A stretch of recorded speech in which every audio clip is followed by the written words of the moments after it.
Hey, what's up? Jonathan Fink, author of the Republic Baseball League, and this is my audiobook series. And today we'll be reading The Republic Baseball League, Volume 1, Chapter 4, The Antitrust Exemption. Thank you everyone for joining me. I appreciate all the support. Please like and subscribe. 2 days later, Professor Dempsey walked into the lecture hall for the second political economy class. Dempsey was ready to discuss the history of baseball's antitrust exemption. He was dressed casually as usual, wearing a Roberto Clemente Pittsburgh Pirates home jersey with blue jeans and gray tennis sneakers. The jersey was a white button-down with black and bright yellow trim and Pirates written across the chest. He felt properly dressed for the occasion. Dempsey was just a kid when his dad told him all about Roberto Clemente. In addition to being a truly great ball player during his 18 years with the Pirates, Clemente was actively involved in charity work during the off-season.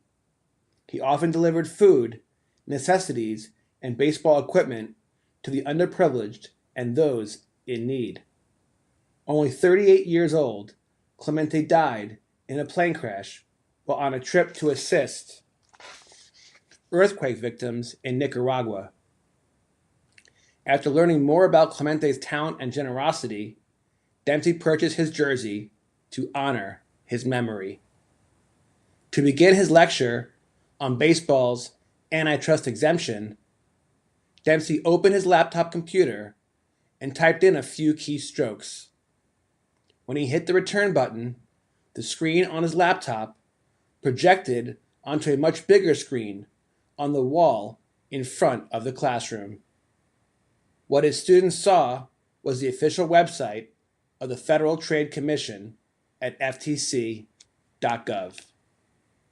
Keeping his word that his students would do most of the talking for this class, Dempsey asked for a volunteer to discuss the first few antitrust laws and their purpose. Several hands went up, and Dempsey called on the young lady sitting in the center of the third row, Rachel Silver, a brown-haired, brown-eyed sophomore who played second base on her high school varsity softball team, stood up to respond. Rachel said that Congress passed the first antitrust law, the Sherman Act, in 1890. It was a comprehensive charter of economic liberty aimed at preserving free and unfettered competition as the rule of trade. She continued that Congress passed two additional antitrust laws in 1914, the Federal Trade Commission Act, which created the FTC, and the Clayton Act, which prohibited anti-competitive mergers, predatory and discriminatory pricing, and other forms of unethical corporate behavior. She said that these antitrust laws prohibited unlawful mergers and business practices and used the judicial system to resolve conflicts. She noted that these three federal antitrust laws remain in effect today with some revisions. Looking straight at the student, Dempsey said, "That was excellent. I couldn't have explained it any better myself. Nice job."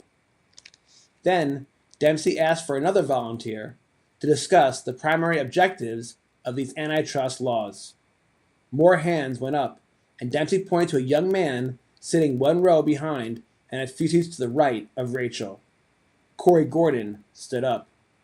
He was a sophomore, like Rachel, and coincidentally was her classmate at Lee's Summit High School in Missouri. Standing at over 6 foot tall, with blonde hair and blue eyes, and distinctively high cheekbones, he was an imposing figure.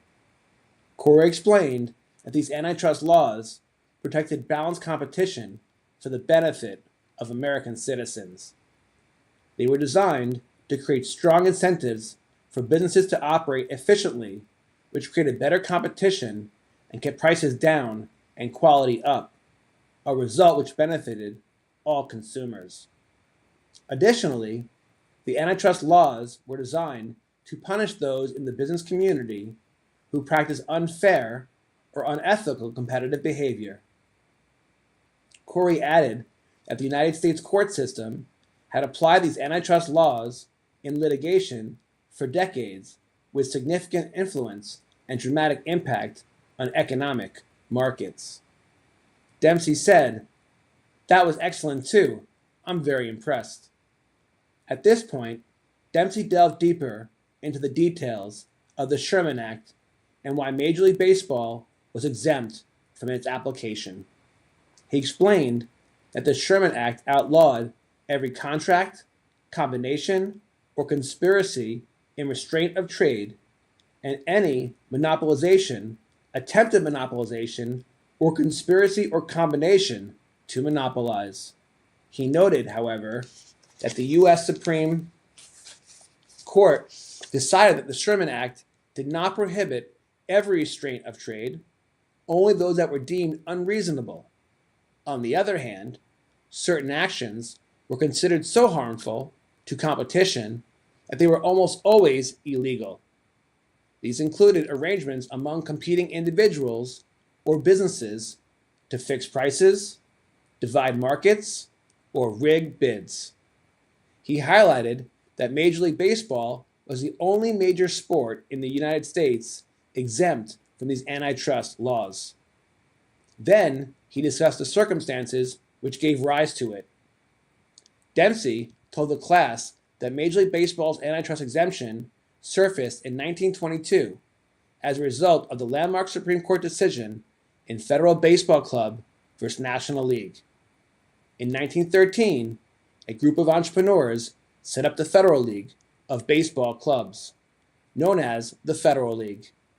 After its first year playing as a minor league, it operated the next 2 years as the third major league, competing alongside the National League and the American League, the sport's preeminent baseball institutions at that time. Federal League clubs aggressively poached National League and American League players, enticing them to jump ship with larger contracts and friendlier labor policies. In retaliation, National League and American League owners bought and then shut down every rival Federal League team, except for one, the Baltimore Terrapins. The owners of the Terrapins, the last club standing, sued, giving rise to this federal lawsuit. Dempsey noted that at first glance, federal baseball looked like a straightforward case because the National League and the American League did not deny that their behavior was unreasonable and monopolistic. The Supreme Court, however, ruled that baseball was exempt from antitrust law because the business of baseball is giving exhibitions, not interstate commerce. It was a puzzling decision, said Dempsey, and he wondered if the judges were bribed or threatened. Yet, even after all these years, this unanimous Supreme Court decision, written by esteemed Justice Oliver Wendell Holmes, is still the law of the land. Dempsey continued that unless another case comes up before the Supreme Court in which the judges decide to overturn the 1922 decision, only legislation from Congress can remove Major League Baseball's unique and, in Dempsey's opinion, unjustified antitrust exemption. Dempsey supported his opinion by explaining that free competition is essential in a capitalistic economic system. Since he was a libertarian at heart, he recognized the need for and the benefits of a political system such as a constitutional republic that has legal checks and balances to protect free markets. In this context, Dempsey mentioned Standard Oil Company of New Jersey versus United States, a 1911 decision in which the Supreme Court, relying on the Sherman Act, found the oil company guilty of monopolizing the industry through a series of abusive and anti-competitive actions. After this decision, the oil exploration and refining behemoth, owned by John D. Rockefeller and his business partners, was broken up into more than 30 different, much smaller energy companies. In further support, Dempsey also mentioned United States versus AT&T, the antitrust case that attracted the telephone company's use of monopolistic actions to enhance its profits. After years of litigation,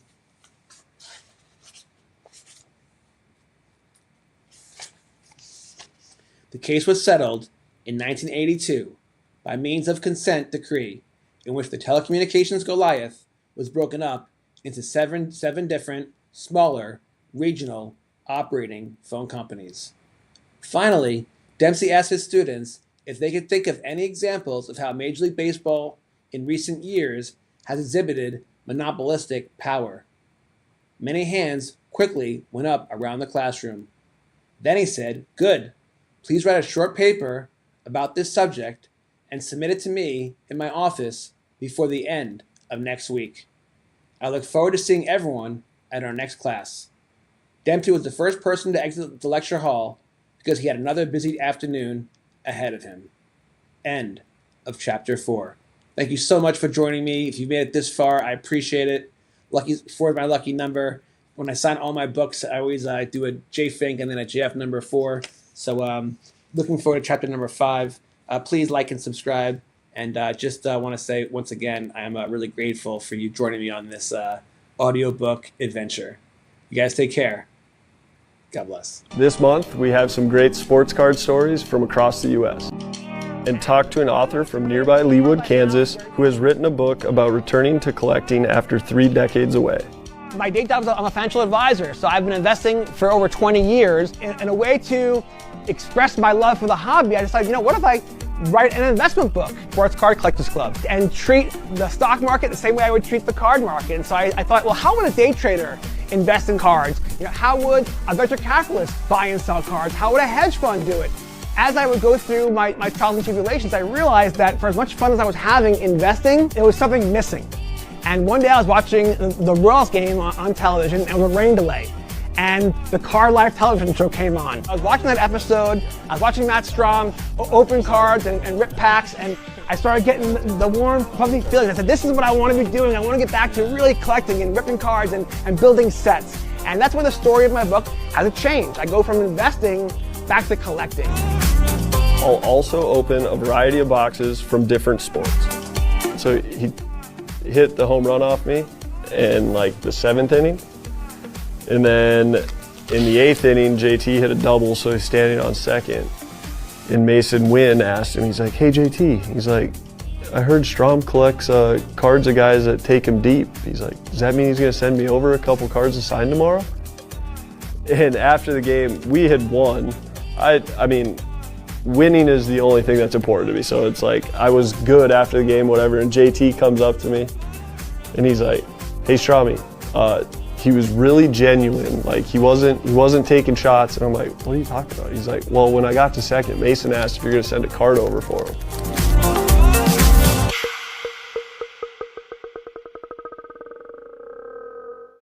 I'm just looking around my basement here, just walls covered with concert posters and toys, and just like, I have no intention of selling these things. I collect because I want to show off the things I love and do it in fun ways. And it just never crossed my mind that, hey, I'm going to go buy this thing just so I can resell it. Like that to me isn't a pure collector mentality. And obviously things change and times change. And, in order for things to survive right now, you have to have that sort of chase for something valuable. Yeah, it needs to be a circus. You know what? The truth is, I actually watched the live stream on eBay Live with Ken Golden and Logan Paul. They ripped a box of 86 Flair and a box of Series 1 Pokemon. And you know what? It was very entertaining. They're both polarizing characters. I thought it was entertaining. But you know what? After every pull, they immediately are showing the value. And it begs the question, are we creating, not we, is the industry creating a gambling culture which has a real downside? It already has. Right. Not created. It's here. Yeah, and that's a concern. I guess for me, I hope to be an influence where we focus more on collecting, because you know what, when markets crash, collectors don't get hurt at all. Because the Sandy Koufax you bought that because it makes you feel good. It brings back good memories. Said this one traded for my first big win. Jonathan Fink on the line tonight. You have created community, so let's talk about that. I went to Rip Night at your shop. Let's rip another pack. And I went to your Rip Night 2 years ago. And it was one of the best. I wrote about it in volume 1. It was one of the best times I've ever had. You guys had this giant scoreboard where you had the chase cards, and everyone can buy whatever product you wanted, like buy 3 get 1 free, whatever product, whatever it was. You then, if you pull a Bronny James, you then get another blaster. Or I pulled a Reed Shepherd auto, and then I got a free T-shirt. And I sat around the table with strangers and had the best time ever. So let's talk about how important community is, and what you guys do is provide an anchor for community in our town. How important that is. Yeah, definitely. You know, like you said, one of our taglines, we say we'll make an offer on anything, but like you said, I mean, we got to pay what it's worth, and so if it's junk wax, it's going to be junk wax prices, which unfortunately, you know, a lot of people end up thinking that their 87 Topps Barry Bonds is going to be a couple $100 or it's something. worth nothing, people.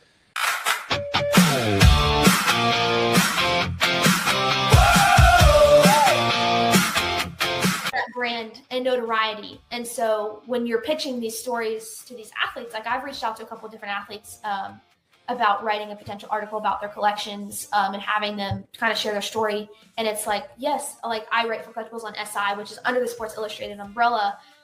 It does carry weight. Like it does, people recognize that brand. It is important. And so I'm super grateful that I've been given the opportunity to write for that staff. The top segment that was done by you on you was so well produced, right?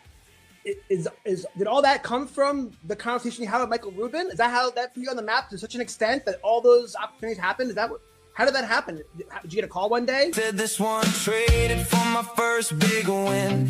Jonathan Fink on the line tonight with a pack in hand and a story that bites. I didn't even collect when I was 3 years old, like when this card came out, but he just pulled a good one.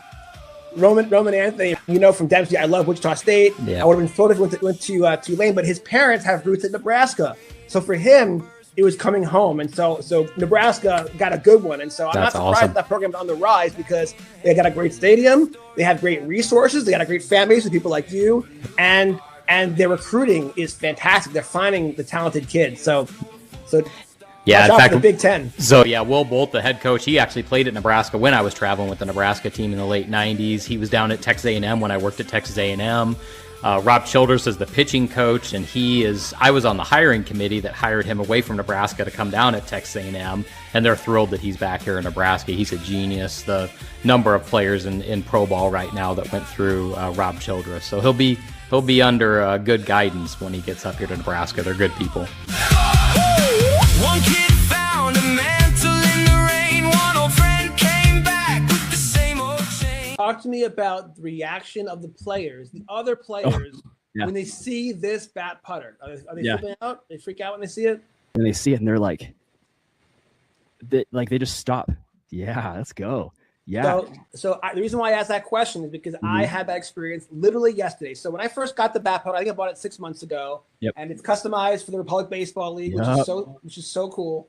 And now that I realize, now that I love it so much, and I got to use it yesterday, I'm like, I got to start buying them for different people. Like anyone's a guest on my show, they're gonna get a bat putter, okay? Yeah. But the point is, I never use it because I thought it was too sacred to me. I keep it in my office like a sacred shrine. It means so much to me. But then I was like, after watching all these videos and stuff, I'm like, you know what? There's this indoor amazing place in Kansas City called Tap-Ins. Okay, they have an outdoor putt, but also indoor. And depending on the weather and the whole thing, it's an amazing atrium, and it's become a successful business. Yeah. And I was like, you know what? That's a perfect. It was a hot day. I'm like, it's a perfect thing to do. So my buddy Paul Greenwood, who I featured in my first book, we went and played around. And when I showed up with this bat putter, people were freaking out. They were literally losing their minds, and that's when I realized. So then, and then, by the way, it was a Sunday, middle of the day, hot as heck. I want to see how it gets made, but you probably do actually. I want to see if there's quality control testers there. But you know, attention! If anyone in the Tops is watching, Grip and Rip we want to get invited to a tour at a factory. The two of us. I told them I would work for free. Right. I would work absolutely free. I want to see how their stuff's made. Yeah, I'm curious. But like collation is like I'm sure there's a bunch of engineers that sit around and design. Got some breaking news for you. Yeah. Slab just texted me. No way. What do you say? Looks like this is the first year to hear it. Who is that? Right. Let me see here. Breaking news. Grip and Rip breaking news. Oh, U.S. agent. Okay, so I just got told that the finest mega boxes are going to be really, really, really good. Oh, interesting. 1.6 numbered cards a box. So you're guaranteed one numbered card with a 60% chance to pull a second numbered card. Wow, And interesting. Autos are 1 in 3. Whoa. So do you think that Topps decided to go big because this is their first year with Topps Finest in retail? I'm going to say yes. Yes. Right? Because I do think so. You usually get so upset with the delayed numbers, that they're delaying them. Or maybe, by the way, I don't know if it's a conspiracy that the odds are coming out later. I just think that maybe they're just not as efficient as they used to be. You might have watched this game back I'm when, sure I did. Currently, yeah, it's Derek only Coleman. Yeah, he was on my fantasy team for sure. pretty crazy to think, in the future you would be able to collect that moment that you watched. Right. And by the way, check that out. It's worth $198 versus the ones that are worth 35 cents because it makes sense. Because the same way that you value your 1964 Willie Mays card, you're going to value your Drazen Petrovic, and you're not going to want to give it up unless it's for a very, very good price because you love that memory. And what's wild is the same way that you get the warm, fuzzy feeling with dopamine hit, whatever, when you look at a card on your shelf, it's the same thing. But when you're online at the bank, you don't have your cards with you, Paulie, but you do have your phone, and you can pull up your Drazen Petrovic and pay respect to him and watch a couple of his awesome plays that give you the warm fuzzies because you can. It's wild. And so